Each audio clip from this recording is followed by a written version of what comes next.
So here we have the BMW M240i convertible automatic on a 19 plate. I'm going to start off by showing you around the outside of the car, and then we'll hop in and run through some controls on the inside. But from the outside you can see that it's a two-door car with those lovely M Sport alloy wheels. Let's start off by showing you inside the boot, and we'll work our way around the rest of the car from there. So as we approach the back of the car, you'll see we have reversing sensors. This car's also got a reversing camera. Given that it's a convertible, obviously not as much boot space as you would have in a conventional car, but still a lot more than you might expect. Okay, so we're just going to work our way back round to the front of the car, and then we'll hop in and run through some controls on the inside. But now that we've done a full circle of it, you can see it's in excellent condition the whole way round. Just briefly before we climb in, I think that's what we're seeing the interior from this exterior point of view. You get the full red leather seats, as you can see. There's plenty to run through on the dashboard, so let's hop in and we'll do that right now. Okay, now that we're inside the car, we're going to start with the dials. On the left-hand side, we have the speedometer and fuel gauge, and on the right-hand side, the rev counter. Over there, it'll also show you what gear this car is currently in. As it's an automatic, it will show P for park at the moment. In the middle, you can see the total miles for the car, which are 1,269. The information displayed above that can be changed using buttons on the steering wheel for various different bits of trip computer information, or if you'd rather, a digital readout for the speedometer, which is a particularly useful piece of information. If we back out to the steering wheel, on the left-hand side we have cruise control and speed limiter, and on the right-hand side stereo and phone controls, including voice activation.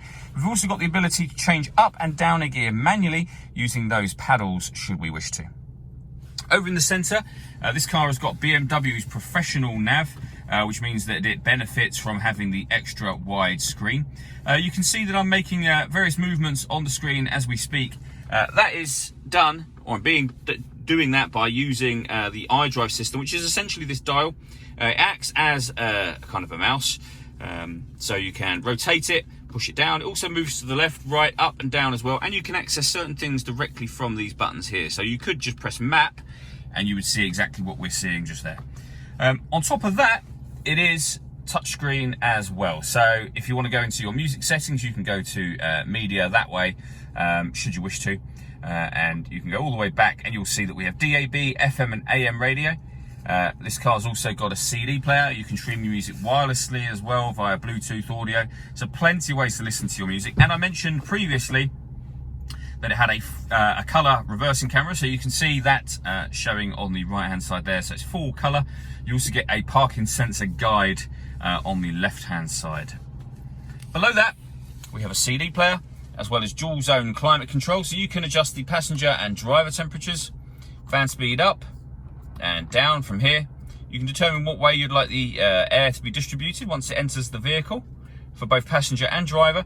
Once you're happy with all of those settings, that button turns the air conditioning on, or you can hit auto and the car will now take full control of the fan speed in order that it maintains the temperature that you've asked for. Press that again to turn that system off. And crucially for a convertible, especially if you want the roof down on a colder day, this car has got heated driver and passenger seats as well. Under that we have two cup holders and a 12-volt charging socket, the fully automatic gearbox, and then finally these buttons just here. So this turns off the traction control, and this one will change the driving setup of the car. So if we press the button down, we will be in Eco Pro mode. Push it up once, we'll be in comfort mode, which is your everyday driving. Up again, we'll be in sport mode, and up again, we will be in sport plus mode, which is basically the same as sport mode, but gives you dynamic traction control. The last thing I wanted to talk about is the roof on this car. So one simple press of the button, keep your finger on it, and you'll see that all four windows, first of all, they all go down simultaneously. And then the roof itself will do its folding. So what it's doing now is it's opened up the tailgate section for the roof to fold into it. That's now gone. The tailgate will fold down and the car will make a noise. There you go. And you know then that the roof is complete. All that leaves me to say is thank you for taking the time to watch this video. If you'd like to come and see the car in person and have a test drive, please feel free to call any of our MJA sites. We'd love to hear from you soon.